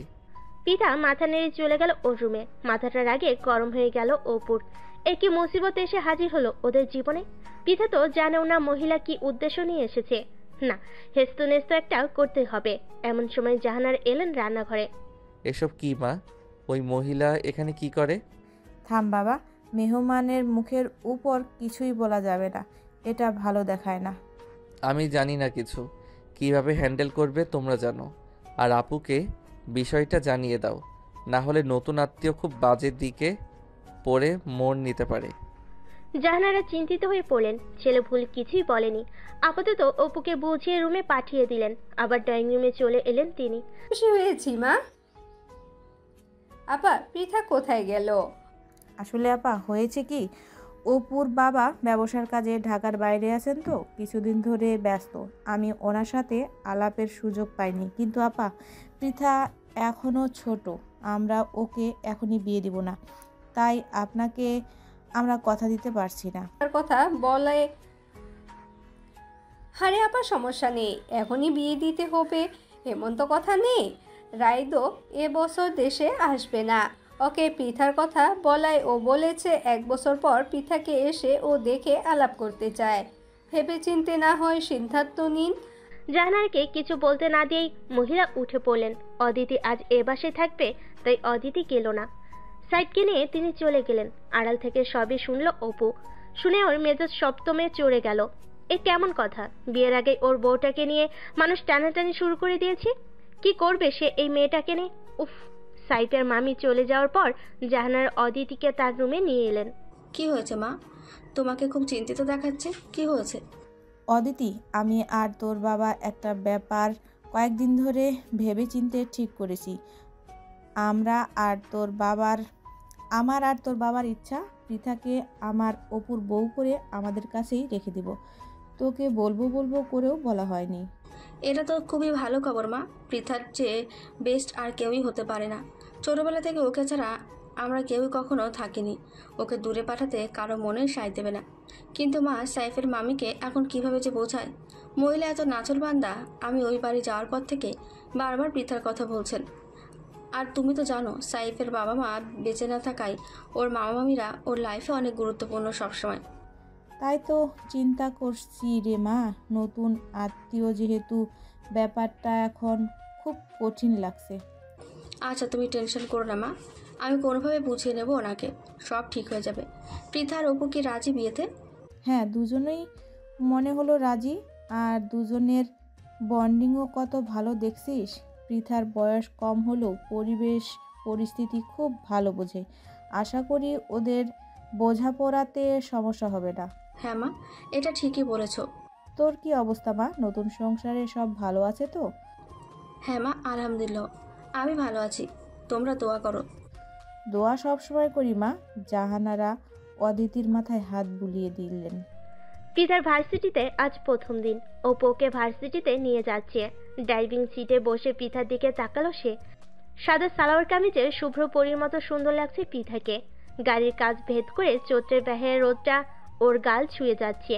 রোদটাকে হিংসে হতে লাগলো অপুর। রোদের মতো সেও যদি পারতো পৃথার গালটা তার হাতে একটু ছুঁয়ে দিতে। আজ আব্বু আম্মুকে খুব মনে পড়ছে জানো। স্কুল কলেজ সব পার করে ফেললাম, কখনো আব্বু আম্মুর সাথে স্কুলে যাওয়ার ভাগ্য হলো না আমার। এখন ভার্সিটির জীবন শুরু, অথচ দেখো তারা কেউ আমার পাশে নেই। পৃথার কষ্টমাখা কথাগুলো শুনে অপুর ভেতরটা তোলপাড় করে উঠল। তার কাছে যদি সত্যি কোনো ম্যাজিক থাকতো, সেই ম্যাজিক দিয়ে পৃথার সব কষ্ট সে মুছে দিত। ভালোবাসার মানুষকে কষ্ট পেতে দেখার এত যন্ত্রণা কেন? কিছুক্ষণ চুপ থেকে অপু বলল, আজ তোর একটা আনন্দের দিন। আজকের দিনে অতীত মনে করে কষ্ট পাস না। ভার্সিটির নতুন পরিবেশে তোর অনেক ভালো লাগবে, দেখিস নতুন নতুন বন্ধু পাবি অনেক। বলতে বলতে ভার্সিটির গেটে চলে এলো ওরা। গাড়ি থেকে নেমে পৃথাকে নিয়ে গেটের দিকে এগিয়ে গেল অপু। মাথায় হাত বুলিয়ে দিয়ে পৃথাকে বলল, মন দিয়ে ক্লাস করবি, ক্লাস শেষে আমাকে ফোন দিবি। আমি ফ্রি থাকলে তোকে নিয়ে যাব, আর না হলে ড্রাইভার পাঠাবো। একা বাসায় যাওয়ার চেষ্টা করবি না কিন্তু। পৃথা মাথা নাড়ল। ইদানিং মানুষটা ওর কত কাছে চলে এসেছে, কত খেয়াল রাখছে। ভাবতেই মনটা আনন্দে ভরে উঠল, আবার সাথে সাথে মনটা আনচান করে উঠল। তার সবচেয়ে কাছের মানুষগুলো তার জীবন থেকে চলে যায়। অপু আজীবন থাকবে তোর পাশে। প্রথম ক্লাসেই পৃথার নতুন একজন বান্ধবী হয়ে গেল। মেয়েটির নাম আদিবা। খুব চমৎকার আর হাসি খুশি একটা মেয়ে। আদিবাকে পেয়ে পৃথার মনে হলো ভার্সিটি লাইফটা ভালোই কাটতে চলেছে। সন্ধ্যায় বাসায় ফিরে পৃথা অদিতি আর জাহানারা বেগমের সাথে অনেক অনেক গল্প করলো। স্বাধীন ভার্সিটিতে কি কি করলো না করলো না জানানো পর্যন্ত ওর শান্তি হচ্ছিল না। রাতে আশরাফ সাহেব ফিরে এলেন। এসে সবাইকে ডেকে বলেন গ্রামে যাবেন তারা। অনেকদিন যাওয়া হয় না গ্রামে। সেখানে অপুর দাদি আছেন, তার ছোট এক ফুপু আছে। সবাই মিলে বেরিয়ে আসা যাবে। পরের সপ্তাহে পৃথা ভার্সিটিতে কয়েকদিনের জন্য বন্ধ আছে, সেই বন্ধে বেরিয়ে আসবেন। জাহানারা বুঝলেন অপুর বাবা বেড়ানো উপলক্ষে বিয়ের কথাটাও সেরে আসবেন। মনে মনে তিনিও খুশি হলেন। আদিবা মেসেজ দিল হোয়াটসঅ্যাপে, স্যারের আজকের ক্লাসের টপিকে কিছু নোট করেছে, সেগুলো পৃথাকে শেয়ার করলো। একদিনে মেয়েটিকে খুব আপন মনে হলো পৃথার। কথায় কথায় পৃথা আদিবাকে জিজ্ঞেস করলো ওর পরিবারে কে কে আছে। আদিবা বলল ওর বাবা আছেন, মানে বাবা অসুস্থ একটু, মূলত ওকে ওর বড় ফুপু দেখাশোনা করেন। তিনি লন্ডনে আছেন তার পরিবার সহ, দেশে আসবেন কিছুদিন পর। পৃথার মনে হলো আহারে, এই মেয়েটিও তার মতোই মাহারা। এজন্যই বোধহয় আদিবাকে এত আপন মনে হয় ওর। দুই বান্ধবী গল্প করতে করতে ঘুমিয়ে পড়ল। তার জানতাম না জীবন তাদের কোন নতুন মোড়ে নিয়ে হাজির করতে চলেছে। আশরাফ সাহেব সবাইকে নিয়ে গ্রামের জন্য রওনা দিলেন। সাইফ আর অদিতিও যাচ্ছে। পিতার খুশি যেন আর ধরে না। কতদিন পর তারা গ্রামে যাচ্ছে। সেই ছোটবেলায় প্রায় প্রতি বছরই যেত। বড় হওয়ার সাথে সাথে ব্যস্ততা বাড়ল, আর গ্রামে যাওয়া কমে গেল। পিতার জীবনের সবচেয়ে রঙিন দিনগুলো কেটেছে গ্রামে। শহরের বিষাক্ত বাতাস মুক্ত তাদের একখানি ছোট্ট সুন্দর গ্রামের সবুজ প্রকৃতি। ফসলের মাঠে তাদের দুরন্ত শৈশব বারবার মনের মধ্যে উকি দিচ্ছিল। পিতার মনে পড়ল একবার ছোটবেলায়, তখন তার বয়স 6 কিংবা 7 হয়তো। সে আর অদিতি আপু মিলে গাছে চড়েছিল। অদিতি পরে নেমে যেতে পারলেও পিঠা নামতে পারছিল না। সে কি কান্না তার! কেউ আমাকে বাঁচাও প্লিজ বলে তার স্বরে একটানা চিৎকার করেই যাচ্ছিল। অদিতি নিচে দাঁড়িয়ে চেষ্টা করে যাচ্ছিল কিভাবে ওকে নামানো যায়। অপু পুকুর পাড়ে ছিপ নিয়ে বসা ছিল। পিতার কান্না শুনে সে গাছের দিকে দৌড়ে যায়। উপরের দিকে তাকিয়ে দেখে পিতা গাছে বসে চিৎকার করছে। অপু বিরক্ত হলো। কি গাধা নাকি এই মেয়ে, এমন চিৎকার করছে মনে হচ্ছে বাঘের মুখে করে তাকে নিয়ে যাচ্ছে। এই থাম গাধা একটা, গাছেই তো আটকেছিস, এমন ভ্যা ভ্যা করে কাঁদার কি আছে? ছোট গাছ, যেভাবে উঠেছিস সেভাবে নেমে আয়। পারছি না ভাইয়া, প্লিজ আমাকে বাঁচাও, না হলে সারা জীবন আমার এই গাছেই কাটিয়ে দিতে হবে বলে আরো জোরে কেঁদে উঠল সে। অপু বিরক্তের মাঝেও ওর কথা শুনে প্রচুর হাসি পেল। বলে কি গাধাটা গাছে নাকি আজীবন কাটাবে? কি অদ্ভুত চিন্তাধারা। চিৎকার থামা, তুই কোনো সিনেমার নায়িকা না, বুঝেছিস? তোকে বাঁচাতে কোনো নায়ক ছুটে আসবে না। গাছে উঠেছিস কেন? পাকামি করে উঠেছিস যখন গাছেই থাক, ছাগল। অপু এমন করছিস কেন ওর সাথে? চল ওকে ধরে নামিয়ে আনি। কতক্ষণ ধরে কাঁদছে মেয়েটা? সব জায়গায় ওর পাকনামি না করলে চলে না কেন বলতো? বলে চোখে মুখে বিরক্তি নিয়ে অপু গাছে উঠে পড়লো। সাবধানে নামিয়ে আনলো পিঠাকে, তাও পিঠা কাঁদছিল। আবার কাঁদছিস কেন? এবার চর খাবি কিন্তু, ছিচকাদুনে মেয়ে একটা। অপুর বকুনিতে পিঠা কান্না থামিয়ে বলল, আমি ভেবেছিলাম আমার সারা জীবন বুঝি গাছেই কাটিয়ে দিতে হবে, খুব ভয় পেয়েছিলাম। নিজের অবুঝ বেলার অবুঝ ভাবনাগুলো মনে পড়তেই পিঠার ভীষণ হাসি পেল। গাড়ির জানালা দিয়ে বাইরেটা দেখতে দেখতে সে ছোটবেলার ফ্ল্যাশব্যাকে চলে যাচ্ছিল। ড্রাইভিং সিটে বসেছে অপু, তার পাশে আশরাফ সাহেব, পিছনে জাহানারা আর পিঠা, আর শেষের সিটে অদিতি আর সাইদ। পিঠার কোনাকুনিতে অপু বসা, পিছন থেকে মানুষটাকে দেখছিল সে। উজ্জ্বল ফর্সা রঙের, গালে ক্লিন সেভের নীলচে আভা স্বর্ণ, চুলগুলো সুন্দর করে টেনে আঁচড়ানো, গায়ে আকাশি নীল একটা ফর্মাল শার্টে অপুকে দারুণ হ্যান্ডসাম লাগছে। এক দৃষ্টিতে ওর দিকে তাকিয়ে রইল পিঠা। 18, সর্বনাশ বয়স। 18তে রঙিন জিনিসগুলো আরো বেশি রঙিন লাগে। মনে প্রতিনিয়ত উঠতে থাকে শত ডানার প্রজাপতি। হুট করে সেই প্রজাপতিরা একদিন গিয়ে বসে কোনো ভালো লাগার মানুষের গায়ে, আর সেখানে সর্বনাশের শুরু। কবিগুরু রবীন্দ্রনাথের সেই বিখ্যাত লাইন দুটো মনে পড়ল। পৌষ শেষের আলোয় রাঙা সেদিন চৈত্র মাস, তোমার চোখে দেখেছিলাম আমার সর্বনাশ। পিঠার মনে হলো তার শত ডানার প্রজাপতিগুলো তাদের ঠিকানা খুঁজে পেয়েছে, গিয়ে বসেছে এমন মানুষের গায়ে যে মানুষটা তার চিরকালে চেনা। ড্রাইভিং সিটে বসে অপু একমনে গাড়ি চালাচ্ছিল। কয়েকবার পিছনে তাকানোর চেষ্টা করেও পায়নি। বাবা একদম পাশেই বসা, তিনি বিভিন্ন বিষয় নিয়ে ছেলের সাথে আলাপ শুরু করেছেন। বাবার নজর এড়িয়ে পেছনে তাকানো যাচ্ছে না কোনোভাবে। অপু চুলগুলো দেখার ভান করে আস্তে উপরে থাকা আয়নাটা একটু ঘুরিয়ে দিল। যাক, অল্প হলেও পিঠাকে দেখা যাচ্ছে। একটু পরপর আয়নায় চোখ রাখছিল সে। পিঠা বাইরের দিকে তাকিয়ে কি এত ভাবছে, আবার মুচকি হাসছে। ব্যাপারটা কি? ছোটবেলার কথা মনে পড়ছে নাকি? গ্রামে তাদের সবচেয়ে সুন্দর সময়গুলো কেটেছিল। পিঠা আর অদিতি আপু সারাদিন খেলাধুলায় মেতে থাকতো আর আজব কাণ্ড ঘটাতো।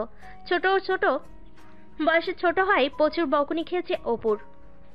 ছোটবেলায় পিঠা আস্ত একটা গাধা ছিল, কি সব আজব কথা বলতো। একদিন সে পুকুর পাড়ে বসে মাছ ধরছে আর দৌড়ে কোথা থেকে এসে বলে, ভাইয়া তুমি নাকি হাঙ্গর মাছ ধরেছ? এই ইয়া বড়। এসব আজগুবি কথা কোথায় পাস তুই? আমি হাঙর কিভাবে ধরবো? আমি ধরেছি পুঁটি মাছ, এই দেখ। ও মা, এত ছোট? আমি আরো ভাবলাম তুমি এত বড় ছিপ নিয়ে বুঝি হাঙর মাছ ধরছো। হা হা করে অপু হেসে উঠল পিঠার অবুঝ কথাগুলো শুনে। ছোট্ট সেই অবুঝ মেয়েটা বড় হতে হতে কেমন চুপচাপ আর শান্ত হয়ে গেল। খুব একটা আর অপুর কাছে ছুটে আসতো না, অদ্ভুত সব প্রশ্ন করতো না। আর বড়বেলায় এসে পিতা হয়ে গেল শান্তশিষ্ট এক নদী। ছোটবেলায় সেই অবুঝ পিঠাকে অপু কতটা মিস করে তা পিঠা কখনো জানতে পারেনি। সময়ের পরিবর্তনের কালের পরিক্রমায় বড়বেলায় এসে সেই অবুঝ বালিকায় তার মনের ঘরে বসবাস করা শুরু করেছে। চিরকালে চেনা, তাও মনে হয় এই বালিকার মনের আরও খবর জানা বাকি রয়ে গেছে। তার মনের অনেক গোপন পৃষ্ঠা পড়া বাকি রয়ে গেছে। শখের নারী সদা রহস্যময়ী পুরুষের কাছে জানলেও যেন জানার বাকি রয়ে যায়। আরও জানতে ইচ্ছে হয় তাকে। কৌতূহল শুধু বেড়েই চলে নিরন্তর। শেষ বিকেলের দিকে গ্রামের বাড়িতে পৌঁছে গেল ওরা সবাই। বাড়ির সামনে লোহার গেট, এরপর ভেতরে একটা বড় উঠোন। উঠোনের একপাশে কিছু ফুলের গাছ, সেখানে নয়নতারা আর জবা ফুলের ছড়াছড়ি। একপাশে রয়েছে মাধবীলতার ঝাড়। ঘরের মূল গেটের উপর বাগান বিলাসের শোভা পাচ্ছে। অপুর দাদাজান ভীষণ শৌখিন একজন মানুষ ছিলেন। তিনি নিজ হাতে এই বাড়িকে সাজিয়েছিলেন। তিনি মারা যাওয়ার পর অপুর দাদিজান তার স্বামীর সেই সাজানো বাড়িটাকে আঁকড়ে ধরে বেঁচে আছেন। পিতা বাড়ির উঠোনে ঢুকে অদিতিকে বলল, আপু মনে আছে তোমার এই উঠানে আমরা কত এক্কা দোক্কা খেলতাম, কত কানামাছি খেলতাম? মনে আছে রে, আমার কত সুন্দর বিকেল কেটেছে এই বাড়ির উঠোনে। সেসব আমি কিভাবে ভুলবো বল। বাড়ির ভেতরে ঢুকে সোজা দাদিজানের রুমে চলে গেল ওরা। অনেকদিন পর ছেলের বউ, নাতি নাতনি, নাতনি জামাই সবাইকে দেখে ওদের দাদিজান দিলারা বেগম খুশিতে আটখানা হয়ে গেলেন। পিঠার অদিতিকে কাছে ডেকে বলেন, আমার বোনেরা তোমরা আসো, কতদিন পর দাদির কেমন পড়লো তোমাদের? আসো আমার কাছে, আসো, বসো, প্রাণ ভরে আদর করি তোমাদের। পিঠা দাদিজানের কোলে শুয়ে পড়ল। আহা, কি সুন্দর একটা মিষ্টি ঘ্রাণ দাদিজানের শরীরে। সেই ঘ্রাণে মেখে চুপচাপ শুয়ে রইল। অপু দাঁড়িয়ে পিঠাকে দেখছো, কেমন আদরের বাচ্চাদের মতো দাদিজানের কোলে শুয়ে আছে মেয়েটা। মেয়েটার পুরোটাই আদর আদর। আমার অপু দাদু ভাই, তুমি দূরে কেন? আসো ভাই, আমার কাছে আসো। অপুকে কাছে বসিয়ে দেখতে লাগলেন দিলারা বেগম। মাশাআল্লাহ, আমার অপু দেখতে কত সুন্দর হয়েছে, মাশাআল্লাহ। তুমি নাকি মাস্টার আর হইছো দাদু ভাই? ছোটোবেলায় তোমার জ্ঞানী জ্ঞানী কথা শুনে আর শান্তশিষ্ট রূপ দেখে আমি বুঝেছিলাম একদিন তুমি মাস্টার হইবা। জি দাদিজান, তুমি দোয়া করো আমার জন্য। অবশ্যই দোয়া করি। তোমরা এবার ফ্রেশ হয়ে আসো, খাওয়া দাওয়া করো, তোমার ফুফুর সাথেও দেখা করো, আমি সব ব্যবস্থা করতেছি। দাদিজান, আমি একটু তোমার কোলে শুয়ে থাকি প্লিজ, খুব শান্তি লাগছে এখানে। অদিতি আপুর বিয়েতে তুমি গেলে না কেন? আমি অনেক রাগ করেছি। এই শরীর নিয়ে কিভাবে যাই বলো? তাই তোমার শাশুকে বলছি বিয়ের পর তোমাদের নিয়ে আমার এখানে চলে আসতে। সাহেব দাদিজানকে সালাম দিলেন, তাকেও দোয়া করলেন দাদিজান। সবাই যার যার রুমে চলে গেল। পিতা শুয়ে রইল দাদির কোলে, অপু সেখানে দাঁড়িয়ে রইল। কি গো দাদু ভাই, তুমি যাচ্ছ না যে? রুমে গিয়ে আরাম করো কিছুক্ষণ। অপু আমতা আমতা করতে লাগলো। দাদিকে এবার কিভাবে বোঝাবে তার পিঠার কাছাকাছি থাকতে ইচ্ছে করছে। অফিসিয়াল সব কাজ ফেলে সে ছুটে আসার বড় কারণ এই মেয়ে, যে তার দিকে বিন্দুমাত্র নজর না দিয়ে দাদির কোলে গিয়ে ঘাপটি মেরে শুয়ে আছে এখন। পিতা সব বুঝতে পেরে দাদির কোলে মুখ চেপে হাসতে লাগলো। মানুষটা এত বেহায়া কবে থেকে হয়ে গেল? ইসরে, দাদি যদি জানে কি কেলেঙ্কারি লজ্জায় পড়বে সে বুঝতে পারছে না, তাও খাম্বার মতো দাঁড়িয়ে থাকাই লাগবে। এই পৃথা, উঠে আয় তো, আমার ব্যাগ মায়ের কাছে গিয়ে এনে দে যা। ইস, আমি কি তোমার ফরমায়েশ খাটতে এসেছি নাকি এখানে? দেখছো না আমি দাদিজানের কোলে শুয়ে আরাম করছি, তুমি অন্য কাউকে বলো। অপু চোখ কটমট করে তাকালো। পিঠা দেখেও যেন না দেখার ভান করলো। আরাম করাচ্ছি তোকে ভালো করে, মনে মনে বলে দরজা থেকে বেরোতেই সামনে পড়লো এক মেয়ে। বড় জোর বয়স 16 কিংবা 17 হবে। ওর দিকে অবাক চোখে ড্যাব ড্যাব করে তাকিয়ে আছে। অপুর ভুরু কুচকে গেল। কি ব্যাপার, এই মেয়ে এভাবে তাকাচ্ছে কেন? আর ও কে? আসসালামু আলাইকুম। ওয়ালাইকুম আসসালাম। তুমি কে? বয়সে অনেক ছোট দেখেই তুমি করে বললো মেয়েটাকে। জি, আমি আপনার ফুফুর ননদের মেয়ে, আমার নাম ইরিন। ও আচ্ছা, আমার মাকে দেখেছো? জি, উনি আপনার ফুফুর রুমে। ওকে বলে মাথা নাড়িয়ে অপু সামনের দিকে চলে গেল। ইন মুগ্ধ দৃষ্টিতে অপুর পানে চেয়ে রইল। এত সুন্দর দেখতে মানুষ সে তার জীবনও দেখেনি। অপূর্ব নামের মানুষটা নামের মতোই অপূর্ব। পিঠার রুম থেকে বেরিয়ে দেখলো একটা মেয়ে অপুর দিকে তাকিয়ে মুচকি হাসছে। পিঠার কপাল আপনা আপনি ভাঁজ হয়ে এলো। কি ব্যাপার, এত কি দেখছে সে অপুর দিকে? অজানা আশঙ্কায় পিঠার বুকটা ধুক করে উঠল। দাদিজানের রুম থেকে বেরিয়ে পিঠা ফুপুর রুমে গেল। ফুপুর সাথে কৌশল বিনিময় করে ওর জন্য বদ্ধ রুমটায় চলে গেল। সারাদিন জার্নি করে শরীর অনেক ক্লান্ত। ভালোভাবে ফ্রেশ হয়ে সে বারান্দায় গিয়ে দাঁড়ালো। বাইরে সন্ধ্যার সুন্দর হাওয়া বইছে। সেই হাওয়ায় কেবল প্রাণী জুড়িয়ে আসে। শহরের এই বাতাসটা কেন যে পাওয়া যায় না। গ্রামের সন্ধ্যায় যেন অদ্ভুত একটা মায়া, ঘরে ফেরার অদ্ভুত এক আহ্বান। বারান্দা দিয়ে অপুর রুমটা দেখা যাচ্ছে। যাবে কিনা একবার ভাবলো পিঠা। তখন দেখেছিল সে যায়নি, না জানি এখন সেটার জন্য বকুনি খাওয়া লাগে। এখানে আসার পর একবারও খোঁজ নেওয়া হয়নি মানুষটার। তারপর তখন ওই স্যাসরা মেয়েটার অমনভাবে অপুর দিকে তাকিয়ে থাকাটা একদম ভালো লাগেনি পিঠার। মনে মনে খুব রাগ পেল ওই মেয়েটার উপর। দোমানা করেও শেষে পিঠা ভাবলো একবার অপুর রুমে গিয়ে ওর খোঁজ খবর নিয়ে আসা যাক, বকুনি হজম করে নিবে। ছোটবেলা থেকেই বকুনি হজম করেছে, এ আর নতুন কি। অপুর রুমটা অন্ধকার হয়ে আছে, কিছু দেখতে পাচ্ছে না। পিঠা গলা খাকারি দিল, ভেতরে আয়। লাইট নিভিয়ে অন্ধকারে কি করছো? বলতে বলতে লাইট জ্বালিয়ে দিল পিঠা। দেখলো অপু খাটে আদর্শ হয়ে আছে। আলো জ্বেলেছিস কেন? অন্ধকারেই ভালো লাগছিল। মন খারাপ? তা জেনে তুই কি করবি?